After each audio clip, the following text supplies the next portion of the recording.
We are motherfucking. Yeah, what are my goodies? AJ here, Colin, man. First episode, crust pads and coffee.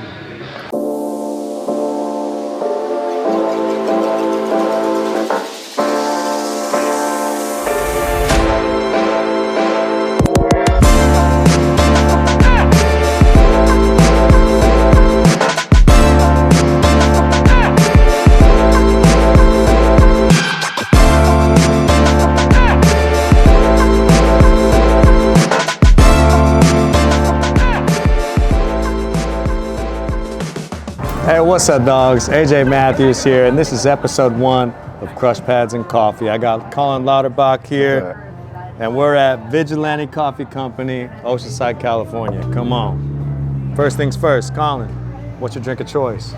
Usually my girlfriend orders it for me, but I tried to remember that it was a matcha with a espresso shot. A matcha?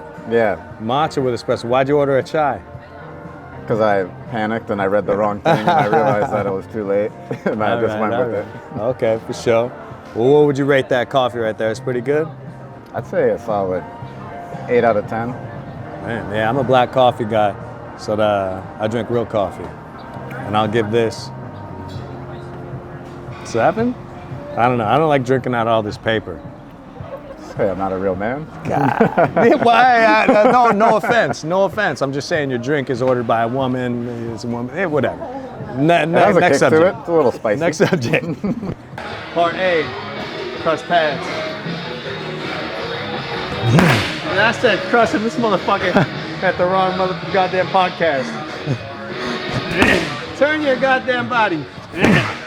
Up tall. Touch your opposite neck with the wrist of your glove. Be long. Don't lean back.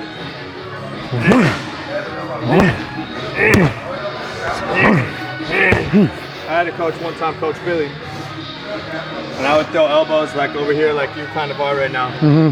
And he told me, AJ, throw that elbow at the back of my head. So like if you're holding pads for me, the target isn't that. It's your trying, yeah. And I was like, oh, I don't want to hit you. And he goes, if you hit me, it's my fault. All right. You got it. So it's over. Yeah, come over here. That's right. Pick your elbow up. Otherwise, you ain't never gonna hit nobody. You know what I'm saying? Yeah, I get you. See where you go? Pick your elbow up.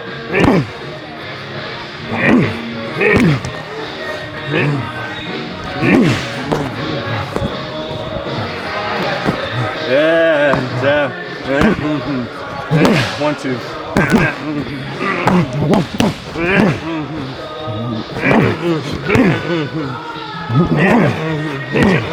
Turn. You got something coming up. This weekend. This weekend, what's the show? Where at? WCK Saquon, which is tight because I don't know, fighting a casino always seems like a step up, you know, from it being in like tents and parking lots to something, which is weird with like amateurs. You'll go from an event that's like super ran, all like professional and well, and the next thing you know, you're warming up beside a porta potty for your next event. Yeah. Like, so the Saquon, I feel like it's getting something. Yeah, Saquon's a sick venue. Shouts out Saquon Casino down here in San Diego. And WCK for putting on such nice shows over there. This card's filled up, dude. It's like a lot of pros, a lot of, and then like the only amateur fights on it are like titles. Good record and people too.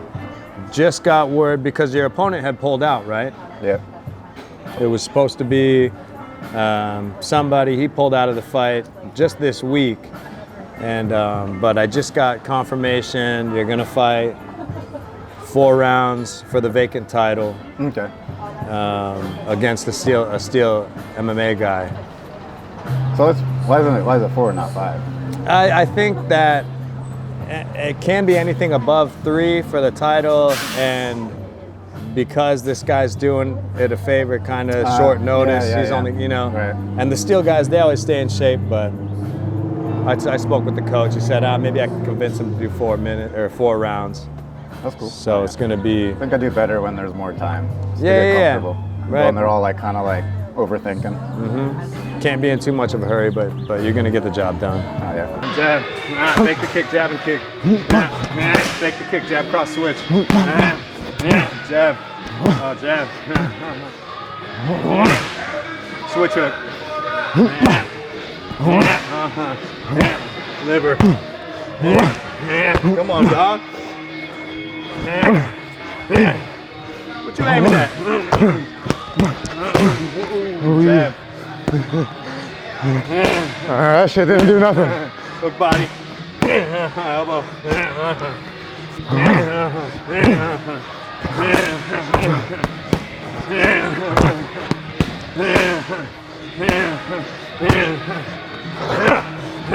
How's training going for the camp? It's been good. I think, you know, I feel like the closer I get to the fight, the less the nerves. I think in like the farther out from the camp, it's just like this long road of being accountable, of like being to every training session. And then you get like dinged up and you're like, oh, today I'm like, oh, maybe I should. Nope, you're going. Oh, maybe I need to. Nope, you're going. You know, so that's kind of like the part where I know that that's about to be the next 5-6 weeks of my life. I get like that little, I wake up in the morning, you just kind of like shoot awake and you're like, all right, time to do what I need to go do. Go to work, man. But I do love it though. Like even if I'm not fighting, I love just training. But then it's like more just the accountability of like, am I not just training at 100%? I'm also like pushing myself in every moment you get in the gym.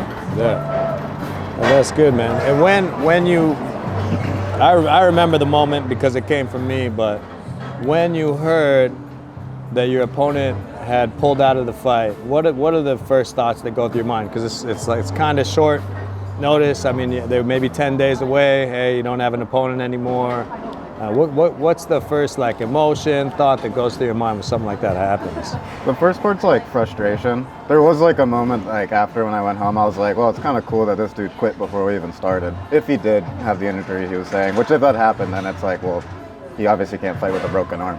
But yeah, no, the first thing is frustration. Because you're like, well, not that all this time was for nothing, because I hit new PRs, I've gotten faster, stronger, more technical.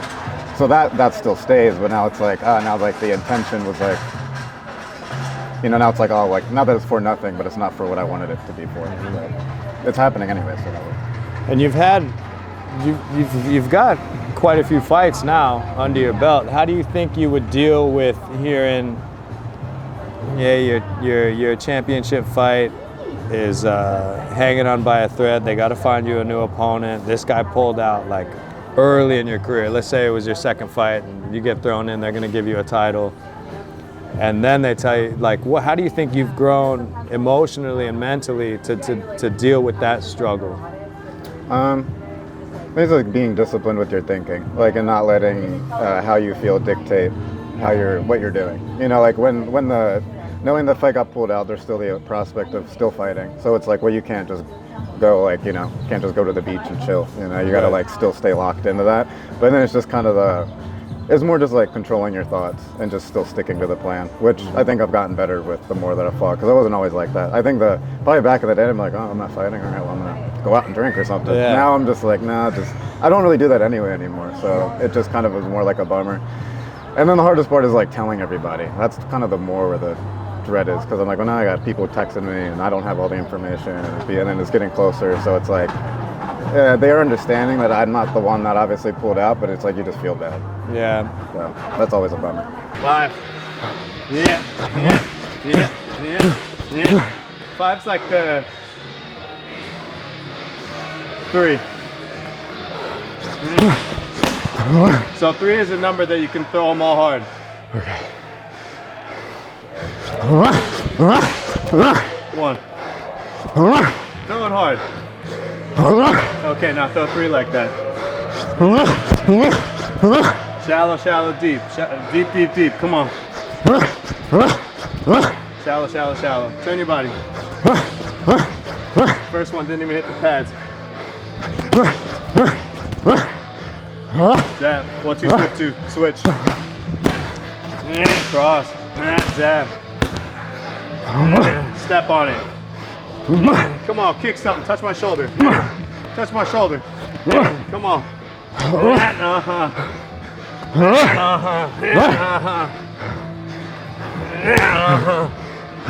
No. Yes.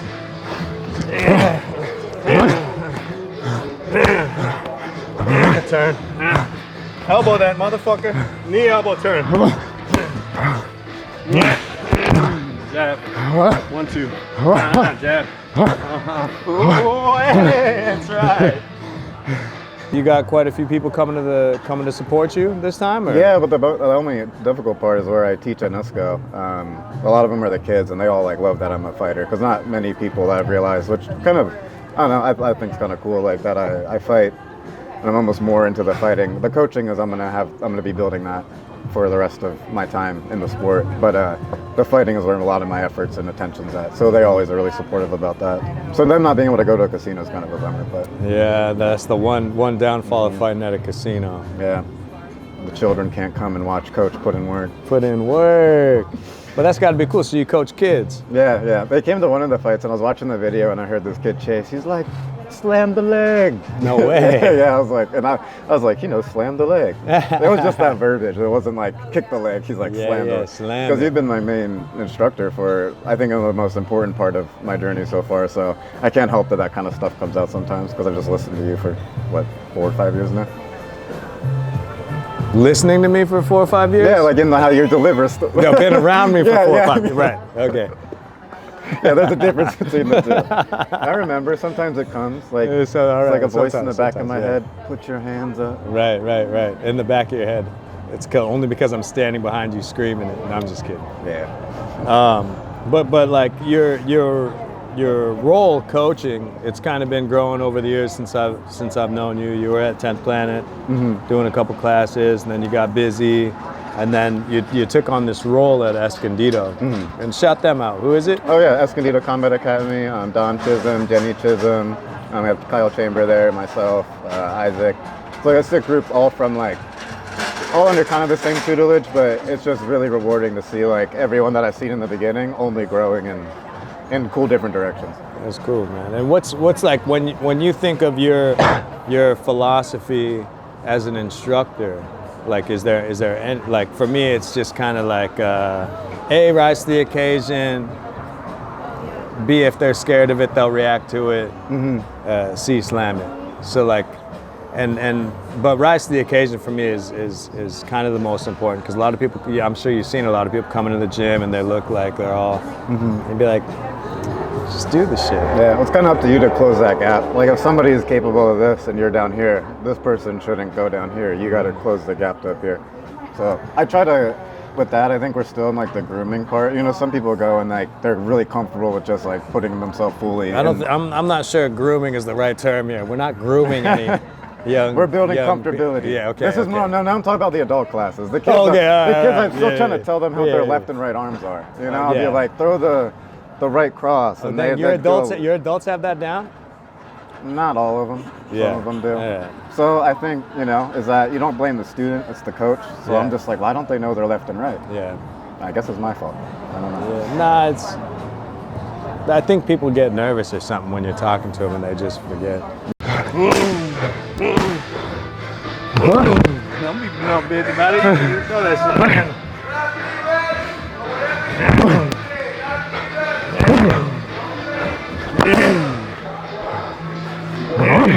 Jab. 1, 2. Jab. 1, 2, 3. Come on. 1, 2, 3. Kick. Rip it. Jab. Come on. Take the kick, jab, and kick. Jab. Jab. Pull. 1, 2. Elbow. Elbow. Come on. What makes you you live in California now? Where you from? Baltimore, Maryland. Why'd you move out here? My mom lives out here and I hated the snow. So I knew when I graduated, I was like, I'm gonna get as far away from this place as possible. Come on, man. Think about snow. Oh shit. Bring No, your knee across this I don't wanna bitch. go back. Hey, they're gonna send you home, dog. No, Man, coach. Come on. No, I'm a beach man.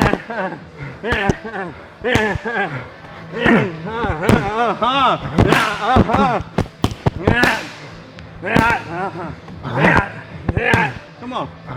Jab. 1, 2. 1, 2, 3. Kick. Twice. Come on. Jab. 1, 2. Yeah, but what would you say you were saying Like, I used a good word earlier, but I forgot it. But like, you know, what's your main theme as a coach? Okay, Like, what idea do you want to pass on to these people when you see them, or does everybody get something different from you? I think everybody gravitates towards different things. It also is interesting, like the way I fight isn't like in the, the fundamentals of Muay Thai and striking, because I'm southpaw, I have like a different style. So I think it's more, I just want them to be good at the basics and not like, just learn how to fight your immediate senses of like turning away and going like that. And then through that, I like that you said this a couple weeks ago, is like, once you can control that reflex, you can start making choices. So right now I'm just trying to get everyone to like, when things are, because in a fight, things are, it's a jab, a cross, a hook, there's some trickery. I think you should be comfortable blocking one punch, but it's hard to like keep composure when someone's just coming at you and their eyes are all wide. So that's kind of what I'm trying to like, you don't have to worry about that. If you stick to like the basics. Right, that's one of, I think, the coolest things that people get out of training martial arts is like, I always use the example of if something was flying at me and Rich over here goes, "Look out!" and I turned around, I think like 6 out of 10 times I would like go toward, like, try to block it out of the way.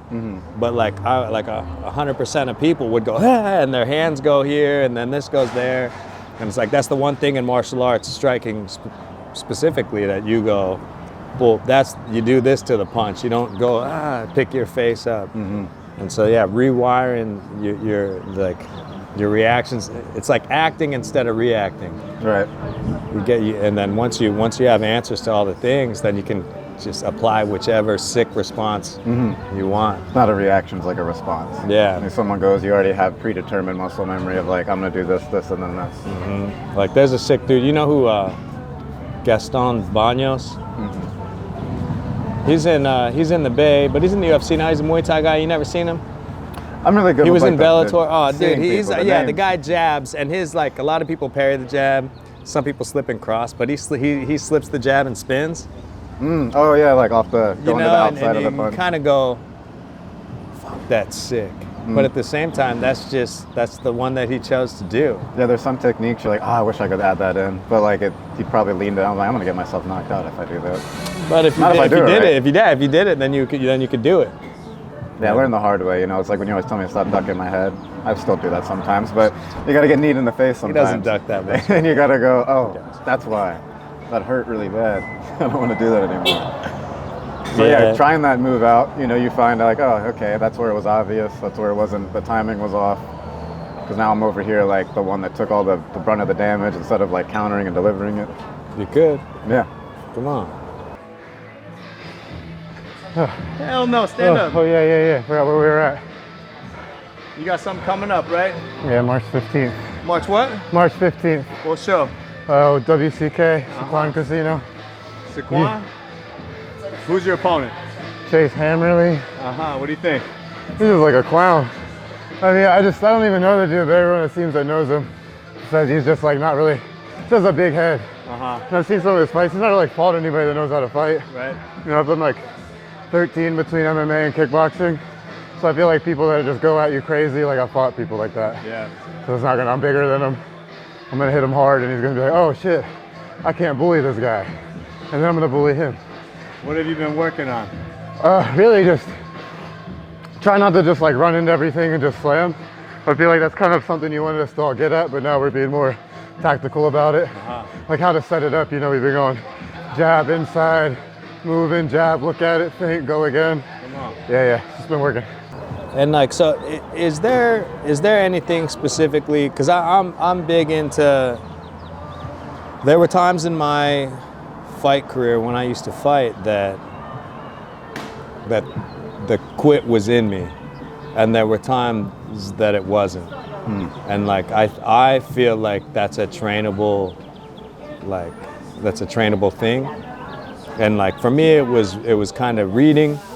You get confidence from training, confidence from conditioning, but also like reading things. And I know that you're into some books. What are some of your favorite books that get you help you become mentally prepared? Oh, I'm a big fan of kind of, so like there was the 48 Laws of Power was really good. I think I'll kind of go through like, they're all in that realm of kind of more, I don't want to call them like self-help book. I think it just kind of poses like like concepts. What's this one you just said? 48 Laws of Power. 48 Laws of Power? Yeah, that's pretty good. And what's one thing that you think you took away from from reading that book? Oh, so where it goes through is just throughout history with different, like, you know, they talk about like the Queen of England for one, like how she kind of really was good at like forming alliances that kept her country safe in a time where there was no king because he had died, and then she took the throne. So it was just like one whole chapter was about her. Another one was like Genghis Khan. And what did you take away from that chapter is what I'm saying? Oh, like being perceptive and knowing how to kind of like work alliance as well. That was a good one because it wasn't like anything off of. It was just based off survival and how to like align yourself with the right people with a common goal, and then kind of learning from that was just like, okay, but obviously, you know, the role's different here, but I think you can kind of like when you see something favorable in a person, like that's a good quality that maybe you can adopt that and put it into your own life. Do you think that theory can apply? Let's say you're standing in front of somebody and they got 2 sick weapons and the rest of them are kind of standard. Do you become friends with those weapons? Have a good answer to them, and then the fight is kind of yours. Yeah, I think taking them away, like, but let's say maybe it's like, I don't know, just give me one. Say I'm in the fight. Yeah, I mean, let's say they got a sick left hook, you know, and this is just what I'm trying to understand from this chapter of the book is. If you become friends with what could be an enemy, then you can take it away. So if someone's got a sick left hook, you go under it, pop, pop, pop, make them pay. Or you take away their left hook and then they're not going to throw it anymore. So it's kind of like if you take away that weapon. You probably like this one, just slam the arm with a kick. And, you know, I don't want to do that anymore. Come on, man. Or I really like, because Mikey, I got with him a couple of times. John's really good at kind of pulling. But yeah, just going under it, like Adam calls it the drive-by. Just like going wham, because all that rotation is over here, and you're just, yeah. Like you don't want to do that anymore. Mainly because you can't take too many punches like that to the body. Come on. Unless you're me, or maybe you. I don't know. You? I can take some. To the body, bro? I can take a couple. All right. I got like a couple, like literally 2. Time. Literally a couple. Just this one and this one. That one. Outside of that. Well, cool, man. Hey, listen, it's been great having you on the show. I appreciate talking to you. Is there anybody that you want to say what's up to? Or, you know, I know you got a significant one, and I know you got students, and I know you got stuff.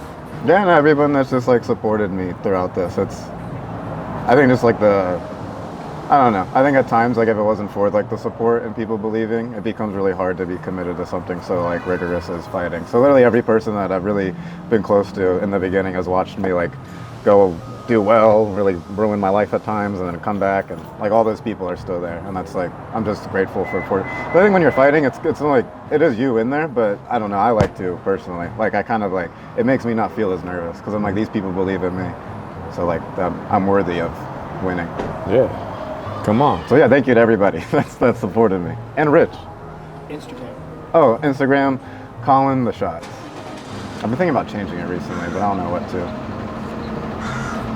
At AJ_MMA. Come on, dog. Crush pads and coffee. See you next time. Peace. Oh, yeah, thank you. Hell yeah. Jab inside. Jab. Jab outside. 1, 2. Fake it low. 1, 2 switch. Too close. Fake it low. 1, 2 switch. That's right. Jab outside. Fake it low. 1, 2 switch. Fake it low, sicker. It's just like send your weight that way. I don't want to. And then fucking switch for real. Stand up tall, bro. Kick something. Jab. 1, 2. Jab inside, southpaw. Jab inside, southpaw. Fake it low. Jab, kick the body. Jab. Jab. Jab outside, orthodox. Jab. 1, 2. Fake it low. Jab cross switch. Jab. 1, 2. Jab pull 1, 2. Jab pull 1, 2. Again. Motherfucker. My bad. Jab. Elbow. Right. Jab inside. What? Sorry. Motherfucker, I'm pick a fucking up. stance. I'm going to you. Jab. 1, 2. 1, 2. Elbow. Introduce yourself. My name's Colin Lauterbach. I'm a Coach AJ student, 4 years. I don't know why he decided to get me super tired and make me talk and introduce myself. Come on. That's the shit he does. Yeah, son. He didn't do nothing. Fresh pads and coffee. Come Yeah, on. man. Thanks, dog. No, thank you. The chai latte has an espresso shot in it, yeah? It doesn't, but we can put Cool. it. Yeah, I'll add one of Espresso, those yeah? into it. And then that'll be all. For Hot me. or iced? Hot, please. And then a 12 or 16 ounce. 12. And whole milk is good? Almond milk. We don't have almond, we have oat or soy for alternatives. Why you ordering some wild shit, man? The This regular guy. milk makes my stomach hurt. I'll do oat milk. Oat milk, yeah? Okay. Would you get a chai Awesome. Anything else for you guys? Tap only, huh? Future. Oh yeah, may I please have a drip? Okay. 12 or 16 ounce.